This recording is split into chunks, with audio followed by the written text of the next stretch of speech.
This is the global vigil to close Guantánamo now, happening around the world every month. As for 23 years, we have been demanding the closure of this U.S. prison torture camp in Cuba on stolen land where people have no rights, no due process, no rule of law, no meaningful contact for decades with family, really no chance to tell their story. 15 men are left out of the 800 the U.S. stole from around the world and put in this prison torture camp. Those 15 men include 3 that have been so badly tortured they can never stand trial. They include other men who have pled guilty. They include other men who are waiting for trial for 23 years. And all the other people in Guantánamo now, and we don't know the number, are newly arrived prisoners that the Trump regime claims are hardened criminals. They took some in April to Guantánamo, and it turned out almost none of them had any kind of criminal records. They were seized at work, where most criminals do not get caught. They were working in body shops, they were working on construction, they were working in beauty stops and restaurants.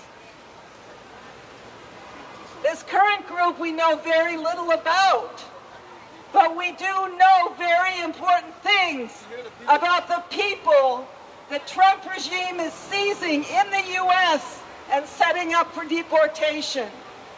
Number one, they have almost no rights.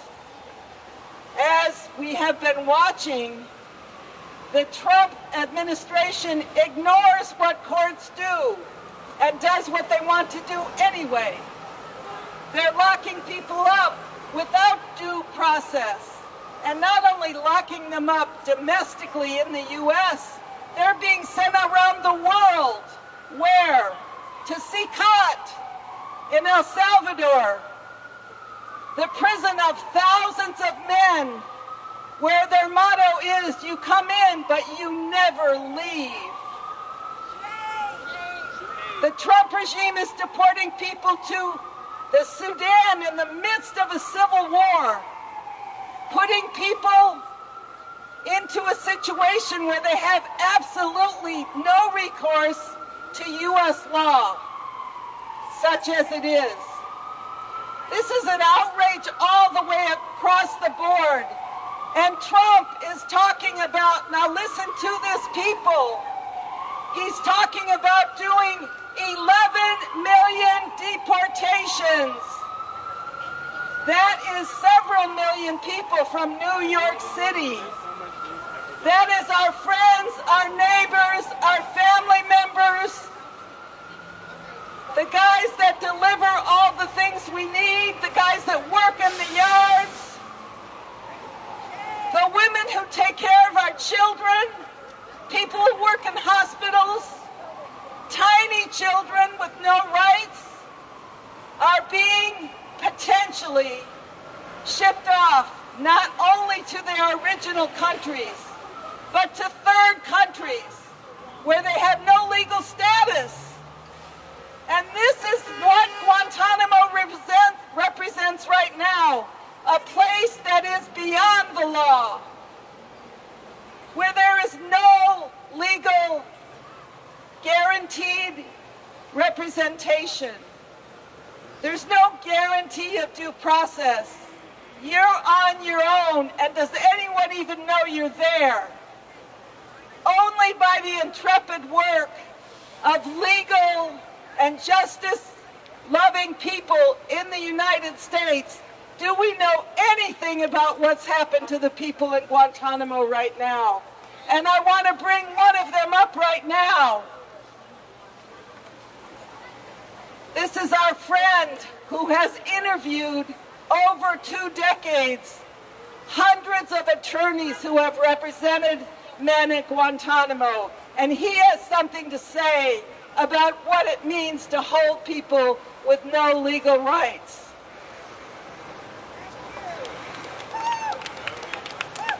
Well, thank you, Deborah. No thank you to the Trump administration, which in its second go-round, I guess, has decided to perfect what it did in its first go-round, only now it's doubling down. So the military detention facility at Guantanamo Bay, Cuba, on a perpetually leased naval base that's technically sovereign Cuban territory for some purposes when we feel like it, but effectively American control for others, is now August, so that makes it 23 years, 6 months, 25 days or so. Some of the men have been held there from the beginning. In other words, I think everyone else there has been there at least for some decades. As Deborah indicated, 3 men, I think 3 or 4 men have no charges against them whatsoever. The other 11 or 12 men are subjected to military commissions that are questionable in terms of their procedure because they permit evidence of torture. In fact, they were created to sanitize evidence of torture. But what some of us have been saying for 20 plus years is that this was a demonstration project, combining a couple of things that the United States is #1 in the world at. We are #1 in the world in incarceration. We incarcerate around 2 million and change people at any given moment, roughly 0.6 or 0.7%, 6 or 7 tenths of 1% of the entire population, making us #1 with a bullet in the world. We are #1. We are ahead of Iran. We are ahead of People's Republic of China. We are ahead of Russia. We own that category. The second category we're #1 at is military spending. We spend more than the next, I forget what the number is, 7, 8, 9, or 10 countries combined. Most of those countries, by the way, happen to be our allies using American equipment.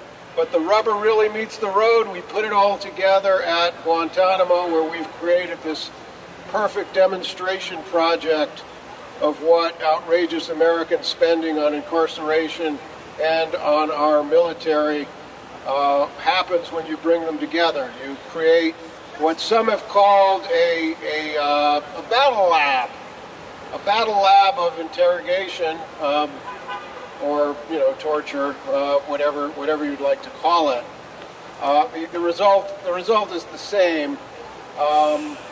So we have this. We're paying for it. Now that we're down to 15 prisoners, I forget what the cost per prisoner is. My guess is it was about 11 million when we had dozens of guys there. What? Oh, it's still 13 million? Well, I guess that's a bargain. We spend around 20 or 30,000 per prisoner in the U.S. system. So there you go. As I say, we're #1. But the fear of setting up this kind of a demonstration project was that it was going to spill out into other contexts. And enter the Trump administration that purports to be law and order for you, not law and order for itself. In fact, it's the notional head of the Trump administration is himself a convicted felon. That's kind of hilarious in its own way, assuming anything about this government was funny. But nonetheless, it itself and its friends are beyond accountability. But otherwise, no one else is. So at the moment, that would include anyone in the country. I'm not going to limit it just to immigrants, whether they be undocumented or here legally, because that seemed to have made no difference so far.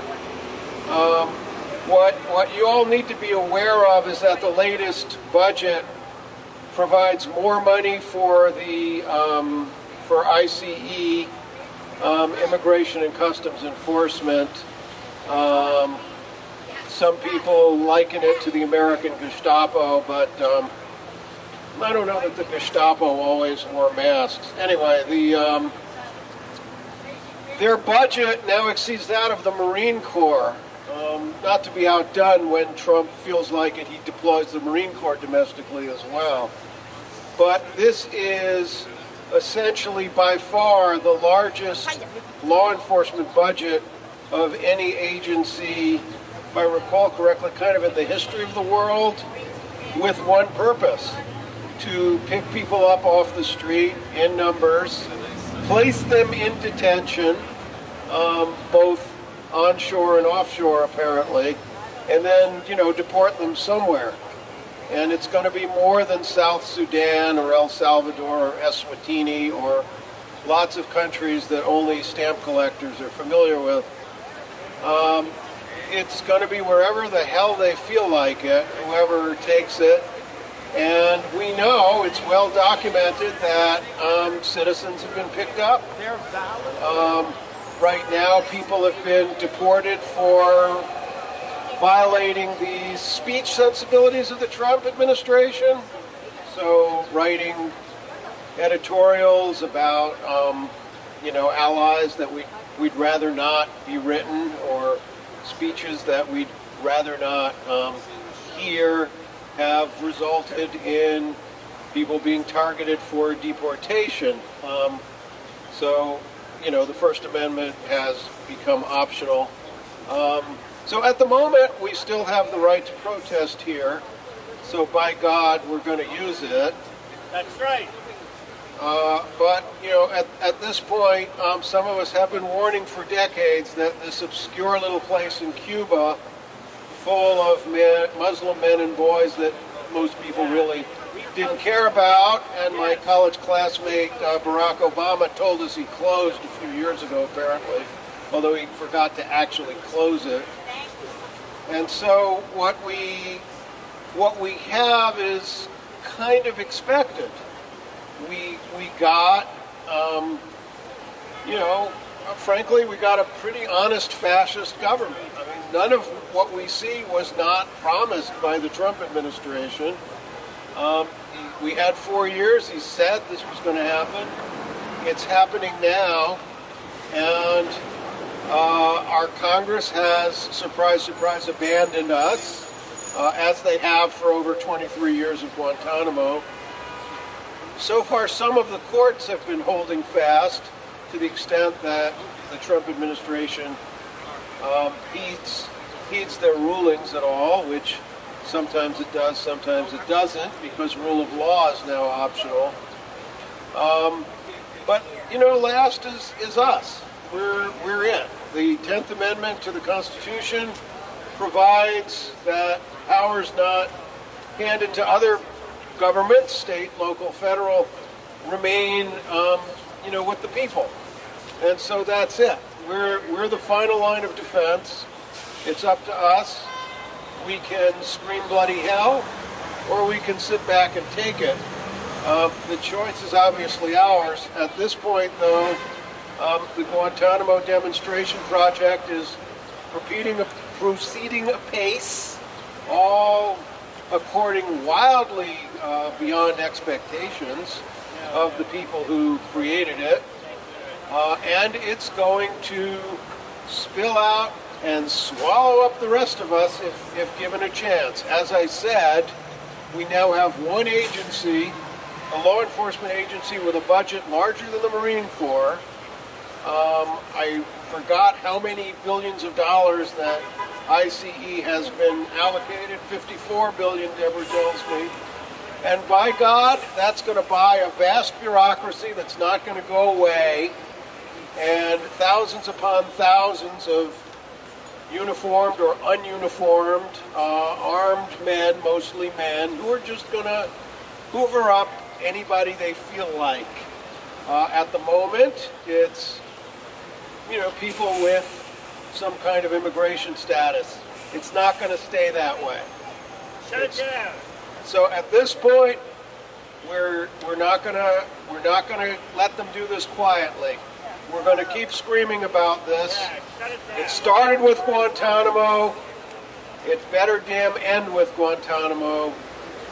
It better damn all be shut down. But right now, shut them all down, and especially shut Guantánamo down now. Thank you.